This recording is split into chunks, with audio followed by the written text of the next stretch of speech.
What good folks, it's Darktree19 and welcome back to another What If, and I believe this is What If Naruto was a descendant of the Demon King Part 4, so if you would like, comment, subscribe and share, but besides all that, enjoy the video. Chapter 6 Kidnapping and Surprises. The past few days since the mission to Snow Country had been quite peaceful for the Namikaze, as he got a chance to relax, spend time with Q and Hinata. Tenten was avoiding him for some reason, as she still was in her own tomboy-like funk, which he let her be in since provoking the weapons girl would just cause it to grow, and decided to let the young Kunoichi figure things out for herself. Anko had offered to talk to Tenten from one Kunoichi to another, which she did in exchange for a date with the Demon Prince in the near future, and Naruto accepted the terms since he knew the special Jounin could get the job done. As for Hana, she was helping Hinata with her own issues regarding being confident, and try to help fix the damage the girl's clan had caused. The female Inuzuka had heard about the girl's struggles with her clan, putting up with their crap, and it disgusted Hana how they treated Hinata like she was garbage. Something the Inuzuka clan never did with their own, since it led to a lot of infighting and bad blood that led to even worse things happening. Hinata had a lot of backbone in her, just begging to come out, but years of an oppressive lifestyle had kept it from manifesting itself, and Hana had to sadly admit she had quite a bit to work with. Meanwhile, elsewhere in the Leaf Village, in a secret location, treachery was afoot, and evil schemes were being made against Raizen's heir. "So we have an agreement?" said Hiashi, as he saw the Kumo shinobi nod his head, and saw the bandaged man next to the Hyuga smirk. "Yes. We kill Hyuga Hinata, currently residing at the Namikaze estates, and Kumo gets Hyuga Hanabi as ours to take with us in return," said the Kumo Jounin, who saw Hiashi nod, and Danzo smirking further while the gears in his head kept turning on how to make this become his advantage. No one outside of the Kumo shinobi at this meeting, themselves, and the Raikage knew of this conspiracy to strike at the Leaf from the shadows. Many would call what Danzo was doing a contradiction to his beliefs of serving the village to the very end and giving another village what they wanted. However, Danzo saw things to be the exact opposite, as he was going to discredit the former Kyubi Jinchuriki, who the Hyuga girl had fled to for protection, and thus allow him to discredit the Hokage for backing the demon in this decision. It would give the old war hawk additional leverage aimed against Naruto with the people, as those around the demon boy just needed a push in the right direction, and blaming him for the Hyuga girl's kidnapping just by failing to stop it. With enough doubt about the boy's loyalty to Konoha, Danzo could sway the fire daimyo to put the Namikaze under his supervision along with the Kyubi, and with the help of certain people en route, the two demons would be the key to taking over the village. The world would soon follow. "Just make sure to do it without either demon around the home," said Danzo, seeing the Kumo shinobi nod while keeping an eye on the Hyuga. "I am curious though. One to kill and the other to be taken by us back to Kumo. Why have us kill one and then take the other back to Kumo?" said the Kumo shinobi, seeing the war hawk frown. "Don't worry about that. Just worry about your objectives for this mission. Your Raikage wants the Hyuga bloodline, correct? After you kill Hyuga Hinata, the eyes will be part of the deal, and can be taken back to your village," said Danzo, knowing it would divert the Kumo shinobi away from the question. "Fair enough," said the Kumo shinobi before leaving to carry out the mission. "Is the second half of your plan in motion?" said Hiashi, seeing Danzo nod. "Yes. My root forces will keep the demon fox and her vessel busy long enough for the Kumo shinobi to kill your eldest before planting Kyubi's chakra we have stored during her attack to make it seem like she performed the deed," said Danzo, knowing that by discrediting Kyubi, he could discredit her jailer, and put both one step closer to being under his control. "Good. The sooner my so-called daughter dies the better," said Hiashi, having planned to remove his other daughter from his clan, by making Hanabi into a martyr, and putting Neji into the main family while using the losses to further gain political backing. Elsewhere with Tenten and Anko, "How can you even think that? I don't like Naruto," said Tenten angrily, as she saw Anko sitting on a tree stump, and chewing on some dango. "Really? Are you sure? Because the angry look on your face with the red coloring says otherwise," said Anko, with Tenten getting redder in the face. "That's because I'm angry," said Tenten, as she had been having this argument with the woman for several minutes now, and couldn't understand why the special Jounin wanted her to admit to something that wasn't true. "Over what I said? Please. You are better than that.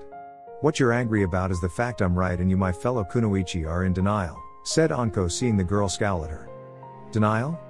How can you possibly say that? Just because you like him doesn't mean I do too," said Tenten, with Anko just smirking at her. "Nice try, panda girl, but I know denial when I see it, and right now you have got that particular expression written all over your face," said Anko, seeing the girl's face go even redder. "I do not. How many times do I need to say that?" said Tenten before Anko scowled at her. You can say it until you're greener than your sensei's spandex, but the fact remains you have feelings for Naruto, and are currently in denial.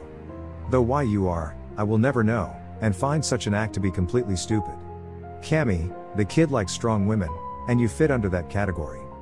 Why deny such a smoking hot guy? Said Anko while Tenten growled at her. I'm not some fangirl, who sees a guy, and instantly goes weak in the knees with the desire to spread my legs just to become his baby-making machine. I'm a kunoichi. I will not betray my profession, said Tenten while Anko just laughed at her. That's it? You're afraid of being one of them? Oh, that's rich, said Anko, as she began laughing harder, and making Tenten angrier. I'm being serious here, said Tenten while Anko tried to get herself under control. No. You're being too serious here. Look, I'm glad you're taking this life seriously, as you should, since anything less would mean death on a mission, and that would really suck. But, you also need to unwind a little, and just relax from time to time like everyone else around your age. Besides, I'm interested in Naruto, and I'm the second best interrogator the Leaf has to offer when compared to Ibiki, said Anko with Tenten shaking her head. I don't know. I always felt a kunoichi didn't have much time for fun stuff like all the other girls do.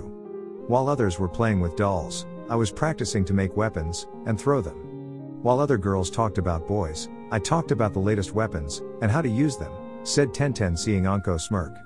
Glad to know you took the training seriously, but you also need to consider what you want to do without your life outside of being a kunoichi, and being in a relationship with someone. You know. Settle down. Have kids. Teach them what you know so they can become shinobi. So on and so forth, said Anko seeing Tenten's face go red. I don't want to think about that right now. I'm sure you didn't at my age, and I'm pretty sure Tsunade-sama didn't either, said Tenten while Anko raised an eyebrow at her. Is this what it's about? You don't want to disappoint your idol by being less of a kunoichi than you already are? Oh come on. Even Tsunade herself was in a relationship and was nearly married had her fiancé not died, said Anko seeing Tenten nod, having heard that little story from her father. I just want to prove to everyone that kunoichi can be taken seriously and that the shinobi world isn't a male-only profession, said Tenten, as she saw Anko smile a gentle smile, and it was strange to even see it. You and every other kunoichi taking this job seriously. Though denying the feelings you feel is not the wisest thing to do, said Anko seeing Tenten grimace. But, it's weird feeling like this for a guy. I thought I was better than that, said Tenten while Anko just chuckled at the girl's nativity. You're not better than that. No one is. Well, unless you're secretly a lesbian. You're not secretly a lesbian, are you? Said Anko with a smirk while Tenten was completely red in the face. No, yelled Tenten while Anko's smile grew. Okay. There is nothing wrong with that, mind you.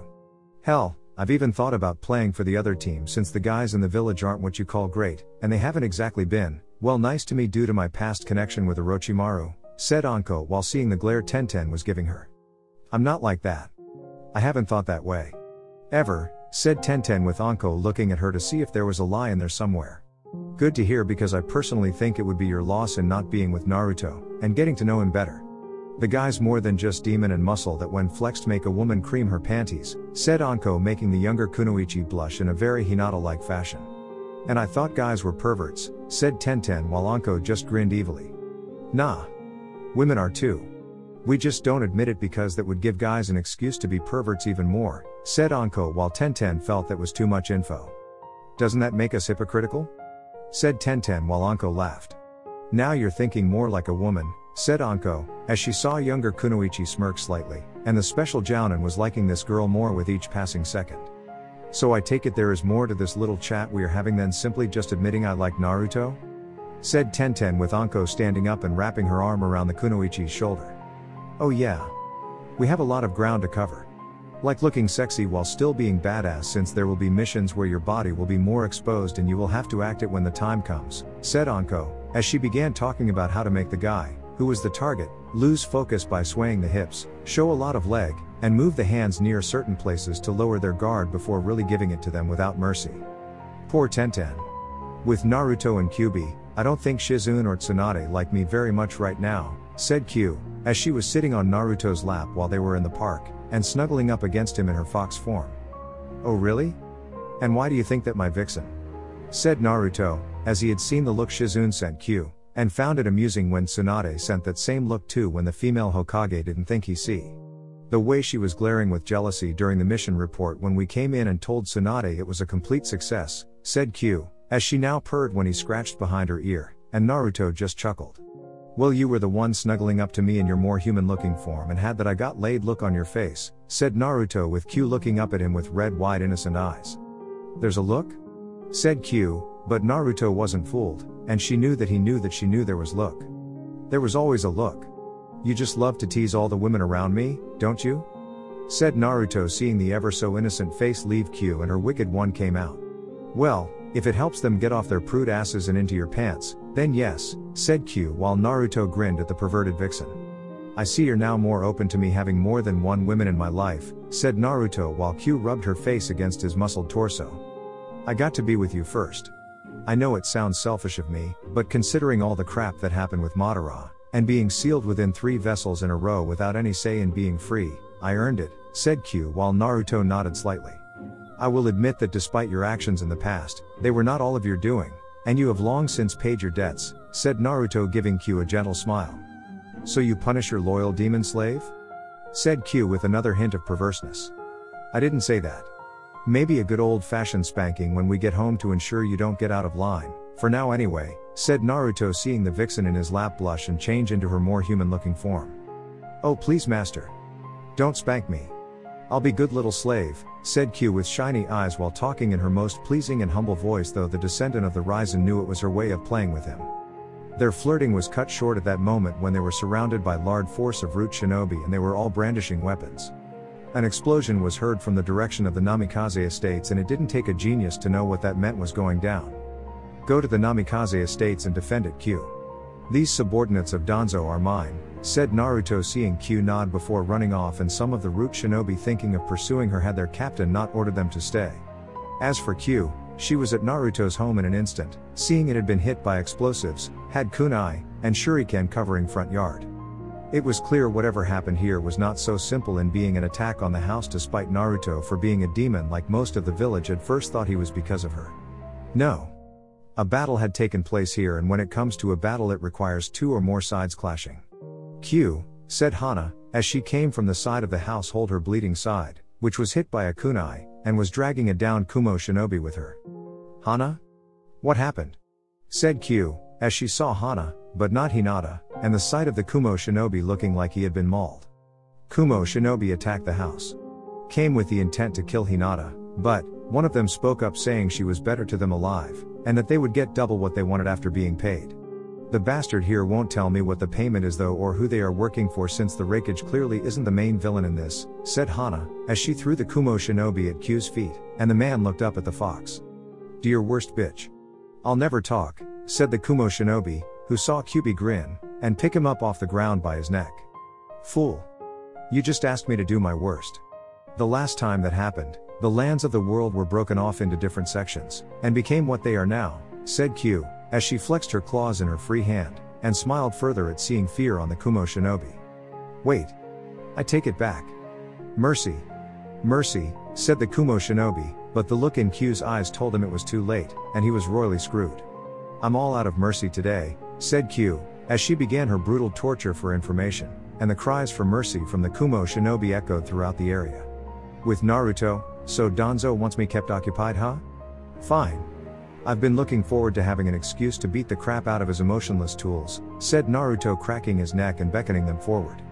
And forward they came, brandishing their shinobi weapons, intent on killing him by the command of their master, who knew they would fail, but gave them the order anyway in the belief their deaths were a necessary loss.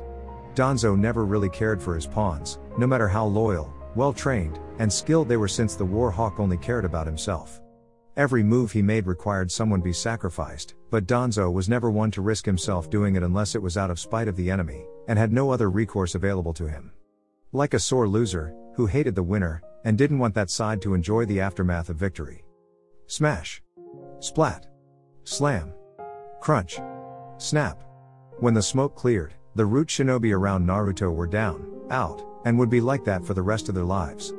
The few that weren't dead would wish, regardless of their conditioning to being emotionless, would wish they had died, and begging for it long after today. You've lost, said one of the down root shinobi near Naruto's right foot. What? Said Naruto with a frown at the dying man. Even if you beat us all, Danzo-sama will be victorious over you in the end, and all of the leaf will be his to command, said the root shinobi before dying from his injuries. Hinata, said Naruto, as he went to the Namikaze estates, and found Kyubi there with what was left of the Kumo shinobi after she got through with him. Hinata's in trouble. So is her little sister, said Q while Naruto nodded and turned to Hana before asking her what happened. We were talking. Hinata was asking for advice on how to get over her timid shy nature so she could get stronger for you. She had also been training on perfecting her version of the gentle fist, which uses flexibility over straightforward attacking, and was getting quite good at it when we were attacked. The team was strictly Jounin level, sent here by the Raikage, but only because he received word from Hyuga Hiyashi that he's willing to sell out one daughter in exchange for killing the other, and give Kumo what it wants, said Hana while Naruto's eyes narrowed with cold fury. The good news is that the plan changed after they fought Hana and Hinata. Apparently, they felt having Hinata alive, and her sister for payment would mean double the ability to produce the Byakugan faster than with just the one. They left this maggot behind since he was dead weight and are heading for Kumo right after they collect Hyuga Hanabi from the Hyuga clan compound, said Q, as she felt Naruto's power skyrocket out of him, and it was clear the young demon prince was pissed off. And then they will take them back to Kumo where in a few years, Hinata will be forced to become their baby-making breeding machine, and Hanabi soon after when she reaches that age for reproduction. They'll be merciless, said Hana seeing the rage that filled the Namikaze's eyes and would have trembled in fear if she didn't know his intentions for inflicting untold pain were directed at those Kumo shinobi. How many Kumo shinobi are left? Said Naruto looking at Hana. Just 2 kunoichi are left. It was only 3 Jounin, who attacked, but given how long it took you to get here, I'm betting something else prevented you both from coming instead of just Q, and even the Anbu since attacks on clan homes tends to do that, said Hana knowing that was the procedure for these kind of things. Unless someone like Danzo does something to manipulate things so they can not only get in the village, but get out with their prey, and distract those that can stop them from doing it. Inform the Hokage of this Q. Go with her Hana. Better to have you there to back it up since no one there will else trust her with anything she says to Tsunade, said Naruto seeing the two nod and head out. With the Kumo shinobi, did they suspect a thing Samui? Said Karu to the other kunoichi with the other woman shaking her head no. No. They gave us the frightened and gagged girl knowing we were in a hurry. They did not want to risk being caught handing over one of their own to us, said Samui, as they took the girl, and took off without even saying a thank you. Though the fact the girl's own father would sell her out like an all for killing the older one was disturbing to say the least. Shame Momoe got injured by that Inuzuka after the Hyuga girl disabled him. I thought no one was living at the Namikaze estates now outside of that demon of theirs? Said Kairo having been told that the boy would not be there when they struck and would be kept busy long enough for them to escape. It just proves how potent the Byakugan eyes are and how stupid Konoha is for letting us get away with this. The Inuzuka must have been visiting at the time. With any luck, the injuries she sustained will kill her, and keep Konoha in the dark a little while longer, said Samui before she felt a presence coming up fast and it was more powerful than anything she had ever felt before in her entire life. It's the Namikaze. But how did he? Said Samui, as she froze at the sight of Naruto's enraged face, and the knee to her stomach upon her being struck while the body of one Hyuga Hanabi in a bag was easily caught by the demon prince. I'm only going to ask you this once. Let Hyuga Hinata go and walk away with your teammate I just sent flying through a couple dozen trees alive. Refuse, and I send you back home to Kumo, in pieces, said Naruto seeing Karu draw her sword and hold the bag holding Hinata underneath her arm. You don't frighten me Namikaze. This girl is my insurance policy and I'm not letting her free just because you say I'll live to make it back to Kumo, said Karu, as she pointed the weapon at him, and he smiled a vicious smile. Never let it be said that I didn't give you a chance to walk away, said Naruto before he put the bag down behind him on the nearby tree branch. Not even caring that the bag opened to see a scared Hyuga girl now looking up at him in wonder at why he was even rescuing her in the first place. Back off. Back off Namikaze or the girl dies, said Karu seeing Naruto narrow his eyes at her when she directed the sword at the bag holding Hinata. That's a mistake on so many levels, said Naruto while flexing his claws. How so? Said Karu seeing his eyes move from the bag to her twice now. Because the instant you do kill Hinata with that weapon, I will kill not only you, but I will kill your teammate, and then all of Kumo will face my wrath. Your Raikage will die. The people around him in the village will die. I will turn your village into a smoking crater filled with lots and lots of dead people, said Naruto with his voice being icy whisper in the wind and it was frightening in the kunoichi's mind.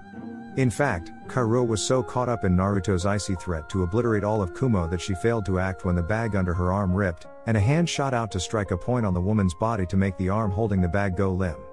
Turning slightly, Kaoru saw Hinata tear the hole in the bag further, and crawl out of it while having her Byakugan active. "Bitch," said Kaoru, as she had underestimated the girl, and tried to stab Hinata with her sword.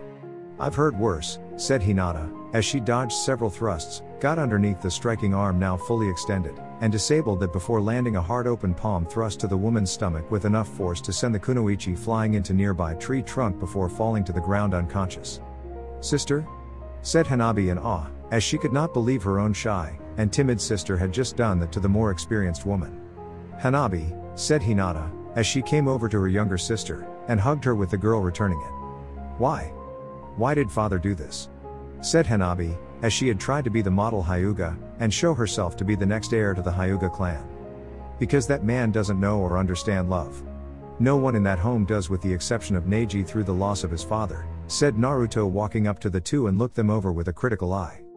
Hanabi was okay. Maybe a bruise here or there from the way she was handled, but that was about it, and nothing else.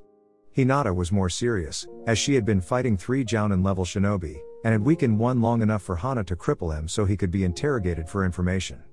"What will become of them?" said Hanabi, hearing Kaoru moan out in pain while Samui was in a far worse condition. "We bring them back to Konoha and then we expose everything to the Hokage," said Naruto, knowing the shit was going to hit the fan and was going to bring an umbrella when that happened. "And then?" said Hinata, seeing Naruto's eyes harden. "Then we decide the fate of those that conspired against us," said Naruto, seeing the two girls nod before he moved to pick up the 2 down Kumo shinobi and took off back to Konoha. "Hokage's office, you can't go in there," said the secretary to the Hokage, but was backhanded into the wall by Q, who muttered something about the stench of Danzo was on her, and the demonic fox kicked down the door to see a surprised Senju Tsunade working on the dreaded enemy that was paperwork. "What's going on? Why is Hana injured?" said Tsunade, seeing the demon vixen plop the Inuzuka into a chair and let the Hokage do her job in healing the woman. "A trio of Kumo shinobi attacked my home and kidnapped Hyuga Hinata.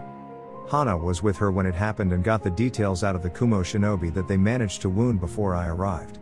What's more, is Root shinobi surrounded Naruto and myself before I left to investigate the attack," said Q, with Tsunade's eyes narrowing at that. "Why didn't my Anbu tell me, and where is Naruto now?" said Tsunade, seeing the vixen smirk. "Danzo still has Root shinobi in the unit while Naruto crushed those sent against us and is currently moving to intercept the remaining Kumo shinobi," said Q, before Naruto came into the room with the 2 Hyuga girls and the 2 injured kunoichi from Kumo. "Correction, Q. I came, I saw, and I kicked their ass," said Naruto while dumping the 2 Kumo kunoichi on the ground. "These are the 2 that escaped, I presume?" said Hokage, as she finished healing Hana, and looked the 2 downed women, seeing they were still alive. "Though they were going to be very sore tomorrow." "Yeah. I suggest you get the councils and the clan heads formed for a meeting so they can all learn of this event. It will show who supports them and who supports us," said Naruto, seeing Tsunade nod, knowing it will certainly bring more of their enemies into the light. "How do we handle these 2? said Tsunade, as she healed their injuries to a point, but not enough for them to awaken and fight anytime soon. "Leave them to me. I don't trust the majority of the Leaf Shinobi in the village to keep them alive long enough to get the proof from their mouths of your own forces, since they would name names of those in Konoha with significant standing. The corrupt official in the Leaf will never let them, Hinata, Hanabi, and even Hana here live long enough to tell you anything," said Naruto, seeing Hanabi looking a bit frightened by that. "You think Hyashi would kill his youngest daughter?" said Tsunade, seeing the demon prince narrow his eyes. "The man wanted his eldest dead and paid for it with the living body of his youngest so Kumo could have the bloodline they so desperately wanted from the Hyuga clan. He will want them dead now no matter what," said Naruto, as he saw Hanabi hold onto her older sister, and Hinata comforting her.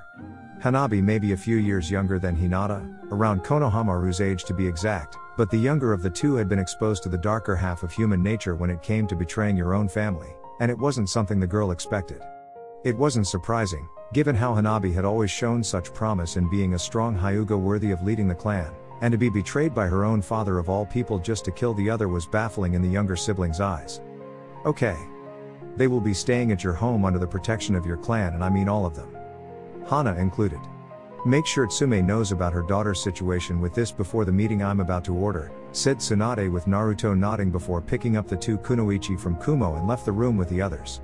Anbu, yelled Tsunade before a group of them appeared and kneeled. Yes Hokage-sama, said the captain of the group. Get me a new secretary. One that isn't touched by Danzo or the councils. Then order a meeting with them and the clan heads. Now, said Tsunade with the group nodding and then vanished in a swirl of leaves. Wow. You're fired up today, said Jiraiya seeing Tsunade glare at him and had to fight back the flinch he wanted to release from it. Don't start with me Jiraiya. I'm not in the mood, said Tsunade, as she went back to her desk, and looking for the sake she desperately needed to drink. Like I haven't heard that one before, thought Jiraiya, but he knew why though, and it was the reason he was here. Hiashi and Danzo conspired to eliminate Hinata while handing over Hanabi to Kumo in exchange for them to do the deed, said Tsunade seeing Jiraiya nod. Yeah. I heard from outside. I take it you're going to bring down your fury on them, said Jiraiya with Tsunade nodding. Damn straight. What were those fools even thinking when they thought up that plan? Said Tsunade while Jiraiya moved in front of her when she headed for the door. Don't do it, said Jiraiya simply while Tsunade looked at him in shock. What? Why? Said Tsunade seeing the Sannin look away for a second. Look, I know you don't like it, but those two are needed to keep everyone else in check, and to remove them would only cause more problems than you can handle, said Jiraiya seeing Tsunade looking at him with more anger than she had in a long time. If there are more problems, I will handle them as they arise, and not dwell on them in fear of what they might be should such problems ever pop up, said Tsunade before she moved around Jiraiya, and headed for the door. Damn it, said Jiraiya, as he followed after her, and hoped to convince Tsunade that this was a bad idea. Meeting room sometime later, this is preposterous. I refuse to believe that this information is accurate, said a civilian council member, who like everyone else was shocked to hear about what happened, and that there were those inside Konoha responsible for letting it happen. Both Danzo and Hiashi were sweating at their plan failing so horribly.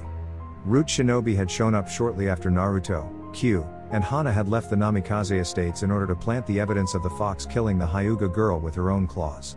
Sadly, they had no body to plant what little demonic chakra they had acquired from when she attacked Konoha over a decade ago, and thus had to return to Danzo about it. I assure you it's not. I have Q's testimony of what she got out of the Kumo shinobi, Inuzuka Hana supporting what transpired, and two Hyuga girls Naruto himself had saved from their kidnappers. Not to mention the kidnappers are in custody right now and it will only be a matter of time before they admit what they tried to do, said Tsunade while Jiraiya watched along with her how the council still chose to scoff at the idea of Naruto not having a hand in it, much less Q, but the clan heads with the exception of Hiashi did, and had gotten a few points in their books regarding them. Sume more than anyone else. I will not accept the word of either those demons or those two Kumo shinobi you caught outside of the village, said Homura while Tsunade scowled at him. And Hyashi's two daughters? Said Tsunade while Hiashi scowled further. One is in love with the demon and I'm sure the other has already been tainted by him after such a short time, said Koharu, as she saw Danzo smirking knowing the shinobi council were doing a good job protecting him, and Hiashi to a lesser extent. And what about my daughter? The one injured during the fighting? Said Sume with a growl in her voice. She's tainted as well. Unless you can provide some evidence that wasn't tainted by either demon, then we must return the two kunoichi back to Kumo, and hope the Raikage does not wish for war, said Homura while Tsunade seethed at them. And if he does? Said Shibi knowing the Raikage threatened it last time. We give him what he wants. We give him Hinata and Hanabi to ensure there is peace. It worked then and it will work now, said Hiashi knowing this would ensure his daughters never betrayed him ever again. How pathetic you are Hiashi, said Naruto, as he was on the windowsill, and was glaring a hole in the man's head. Get out of here monster. This meeting is for humans only, said Hiashi with his eyes now active. You talking about selling out your own daughters to Kumo to appease the Raikage and I am the monster? Humans can be such hypocrites at times it's sickening, said Naruto, as he got off the ledge, and walked into the room before snapping his fingers. And Hyuga Neji came into the room through the windowsill too. Neji? What is the meaning of this? Said Hiashi while glaring at his nephew. You should know uncle. I'm taking control of my life. I'm fighting fate like my father did years ago to protect you from Kumo. Or at least, what you made him believe since you never really cared about him, did you? Said Neji seeing Hiashi glare at him and then moved to use the cage bird seal on the boy to silence his mouth. Don't Hiashi. Don't you dare or I'll rip out your eyes and personally hand them to the Raikage myself, said Naruto flexing a clawed right hand. You have something to say Neji? Then say it, said Tsunade while Hyashi continued to glare. Don't Neji. I forbid it, said Hyashi while feeling betrayed by Neji for this. You can't command me anymore. My uncle conspired with Danzo to have Kumo kill Hinata, and in exchange, Hyashi promised them Hanabi alive without any alterations to her form so she could one day produce a child for Kumo to start their own Hyuga clan. By doing that, he would have an excuse to have the cage bird seal removed from me, and thus have the heir he was denied by having daughters instead of a son. Since both my Hyashi and my father were twins, I could easily pass for being one in the future with the records of my uncle being removed from the records. As for Danzo, he wanted to discredit Naruto-sama, and Q-sama with Hinata-sama's death in the hopes of bringing them into his control, said Neji while Hyashi was looking murderous and Danzo wasn't too happy either. And you know all of this, how? Said Koharu trying to find a reason to denounce Neji's words. Because I was at 2 of the many meetings they had and seeing my uncle hand over Hanabi to the Kunoichi from Kumo with Hyashi commanding everyone be swear to keep this a secret under the guise of it being a clan matter, said Neji while seeing Hyashi was less than pleased. And you've broken it, Neji. You are a traitor to our clan and your family for this. The punishment for that is death, said Hyashi before activating the cage bird seal on Neji's forehead, but found to his surprise that the boy did not fall and cry out in pain. Surprised? I put a temporary seal blocker on that part of the cage bird seal. It basically prevents any kind of signal by you or any Hyuga from reaching that part of the design to kick in, said Naruto while Hyashi redirected his anger at him. How dare you? You have no right to interfere in this, said Hyashi, as he charged Naruto, and intended to kill the boy with his gentle fist abilities. I have every right, said Naruto, as he made little needles of energy, and blasted them at Hyashi across the room. You'll pay for this, demon, said Koharu venomously at Naruto. Anbu. Arrest the Namikaze, said Homura knowing this was their chance. Stand down all of you. No one can command the Anbu to do anything to anyone, but me, and only me so long as I'm Hokage. As it stands, Hyashi is guilty of treason against his family, and the village since he gains very little in return that will benefit Konoha in the long run.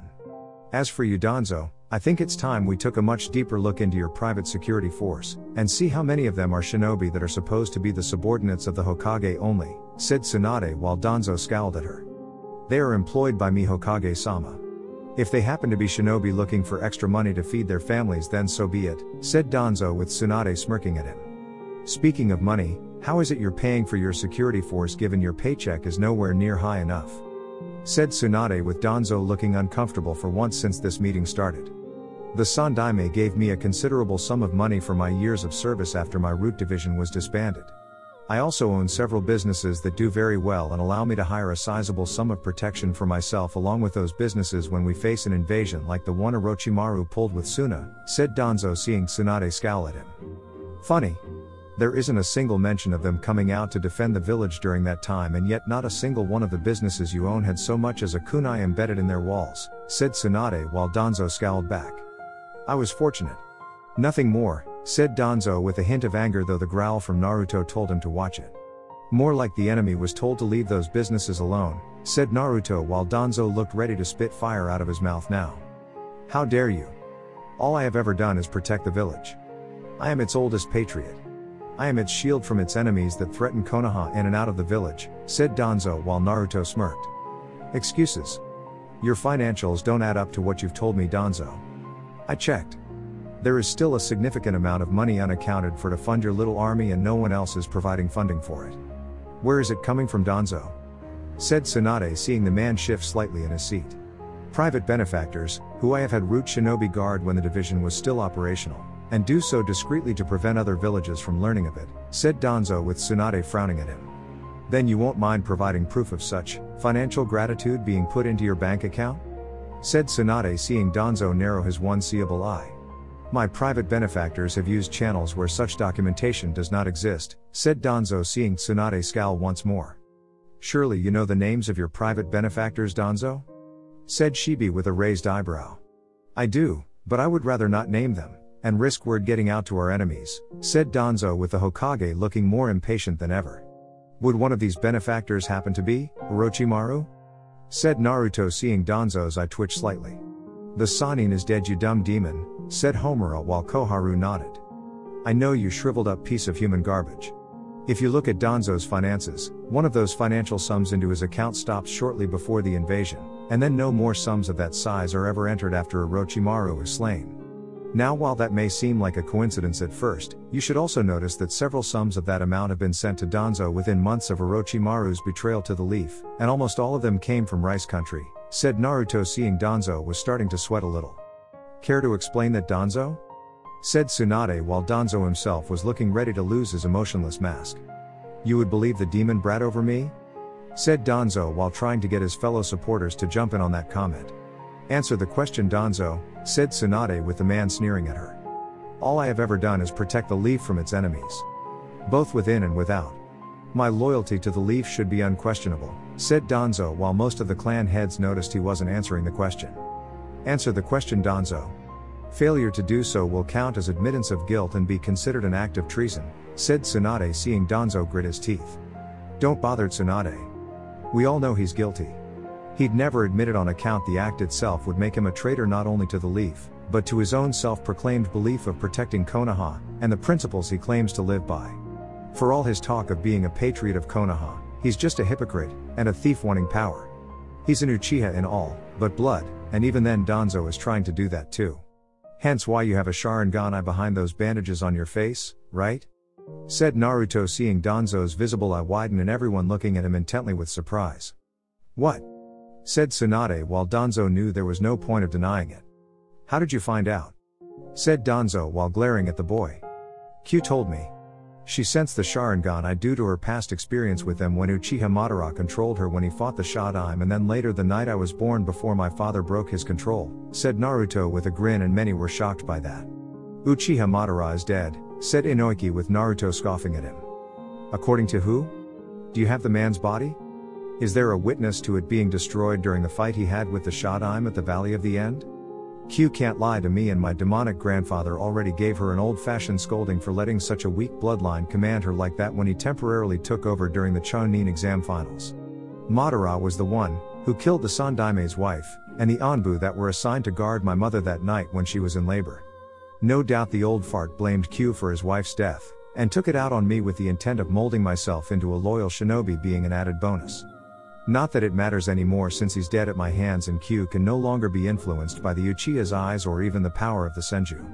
The next time Q decides to go on a rampage, it will be of her own free will, and she won't have an excuse when tearing up a village like last time, said Naruto, with many on the councils becoming fearful upon hearing this information, as they felt the mythical powers of the Uchiha's Sharingan eyes would help influence the fox when the time came to use her as a weapon, and Naruto himself with enough time. Now, they were learning that wasn't the case, and the Sharingan was useless against the two demons that could easily destroy Konoha for the past actions they set in motion with the secret approval of the late Sandaime Hokage. So we are expected to trust you and that fox bitch to not kill us all? Said Hiashi, as he managed to get off the ground, and glare at Naruto. No. Not all. We'll just kill those that had a hand in making my life hell, all for their own profit and enjoyment will be brutally mutilated after being tortured without mercy, said Naruto, seeing most of the people in the room nearly wetting themselves. Back to the matter at hand, Danzo is guilty of suspected treason, and possibly more we have yet to learn about, said Tsunade, seeing the man looking ready to go over the edge between staying in his seat to the fighting everyone in the room. Guilty? Of treason? What do you know, Senju? I have protected the leaf of its enemies from the shadows while you were off drinking and gambling without a care in the world. What you would call treason I would call patriotism, said Danzo, with Naruto growling at him with the sound being heard by everyone. Is that so? What about your arm? Said Naruto, making Danzo look at him cautiously. What about it? I'm old. Is there a crime of using it to hold a cane to support myself when walking? Said Danzo, seeing Naruto smirking like he caught him. Not that arm. The other one. The one sealed with countless Sharingan eyes and has the smell of Senju blood in it, said Naruto, finding a sense of satisfaction of seeing Danzo looking surprised that he knew his dirty little secret. What? Yelled Tsunade, jumping from her seat and glaring daggers of fire from her eyes at the Warhawk. How could he know? Thought Danzo, as few knew of it, and those that did were with the seal to keep such a secret forever buried. Surprised? Wasn't hard to figure out. Q told me privately she smelled of both those bloodlines on you, Which made me frown in confusion at first since you don't have either clan ancestry in your veins, and then I suddenly remembered one of the history lessons regarding Orochimaru doing horrible experimentations by giving people bloodlines with the end result being the bodies rejecting such introduction to these abilities, said Naruto with Danzo snarling in rage at him. You were in league with him.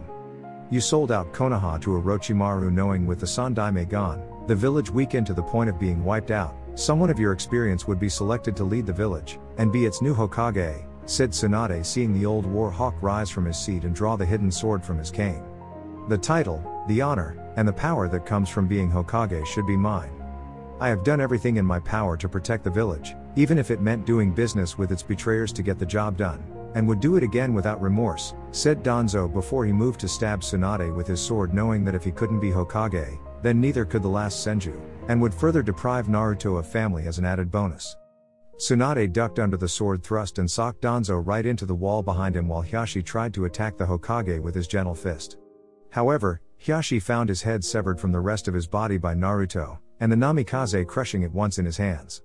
Moving quickly away from the sword thrust aimed at him by Danzo, Naruto easily broke the Warhawk's arm, and slammed his head into with the bandaged side of the face going through the table.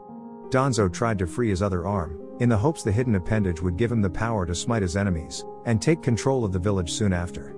However, Tsunade was too fast for him, and ripped the arm right out of Old Man that caused Danzo to finally scream out in pain. This arm of yours is an abomination, Danzo. You took the bloodline of my grandfather and mixed it with the Sharingan eyes just to control Nine-Tailed Fox when she was inside of Naruto. What was the plan? Extract her and use the bloodlines to command Q to go after another village? Said Tsunade, as she threw it to Naruto, who with the greatest of ease had destroyed the limb, and growled heavily at Danzo. Shut up, you Senju bitch. My plan would have made Konoha unstoppable. Unbeatable. We would have ruled this world and all would bow to our power. My power, said Danzo, as he was held down by Tsunade, and his face stuck in the wooden table with splinters piercing the Sharingan eye behind the bandages. Obsolete power, said Naruto simply. It would have been glorious. All of the village would have cheered me, as I led them to a new age, where the leaf became the center of the world, said Danzo before Naruto put his fist through the man's skull. That's the problem. They're cheering for an asshole, said Naruto before turning Danzo over and ripped open his shirt to reveal the seal designs there that were soon glowing with the tall tale signs of activating within moments. Son of a bitch, said Tsunade, as she didn't know much about such a complex seal, but the man clearly turned himself into some kind of bomb, and was done to take his enemies down with him. Not surprising. Even in death he's a sore loser, said Naruto before picking up Danzo, leapt out the nearby window, went to the top of the tower, and threw him up into the air as high as he could. Pointing his right index finger up at the body, Naruto fired the demon gun at it, and hit Danzo's corpse dead on, causing the expected explosion to shake the village around him. The Namikaze knew there would be some structural damage to some buildings, but it was a small price to pay, and if anything Naruto wanted to be the one to kill these fools. Not Danzo. When Naruto came back in, it was clear those on the councils were not pleased to see him still alive, and he just grinned at them. Now that has been cleared up, let's get one thing straight, and clear to anyone else with some crazy idea of being some nutcase with "I deserve to rule over the world like God" complex. If anyone tries that or supports someone trying that, your ass is mine. If I'm not around, then Naruto will do it for me, and make no mistake, we will break you, said Tsunade glaring at both the civilian and shinobi council with narrowed eyes before they all wisely chose to leave along with the clan heads being last. Damn, that was hot. Must resist instincts, thought Tsume, as she had to struggle with her Inuzuka instincts in wanting Naruto, and could feel her loins burning up inside. And if she was feeling this way, chances were Hana was too, and they would need some kind of relief soon. Where was that special case holding a certain toy she buried again? Considering what's happened with Yashi's youngest, I'm moving to have Hanabi stay at my home until she's old enough to be on her own, and become strong enough to lead the Hyuga clan on a more moral path, said Naruto seeing Tsunade nod knowing the girl wouldn't survive the week back in the Hyuga clan compound. Done. Also, I may need you to take in Konohamaru since his uncle has also been acting off around him ever since the Sandaime was killed by you, said Tsunade while Naruto nodded. No need to give me the guilt trip on the matter. Besides, if Asuma is being an ass, and taking it out on Konohamaru, it will give me a reason to keep the kid under my watchful eyes so he can become a Sarutobi worthy of his clan, said Naruto with Tsunade nodding in agreement. Just be careful, Naruto. Asuma won't let you be anywhere near his nephew if he can help it, said Tsunade, seeing Naruto grin at her. Hey! It's me, said Naruto before he leapt out the window. That's what I'm afraid of you, hunky baka. Wait. Did I just say hunky? Said Tsunade while her inner perverted self, dressed like Anko, only with a shorter skirt, got out of her grave, proclaimed herself to be Uro Tsunade, and told other half to have Naruto clean her gutters since they haven't been cleaned in many years. Uro Tsunade was silenced again with a shovel to the skull before being buried again and encased in cement to ensure she stayed down. For now.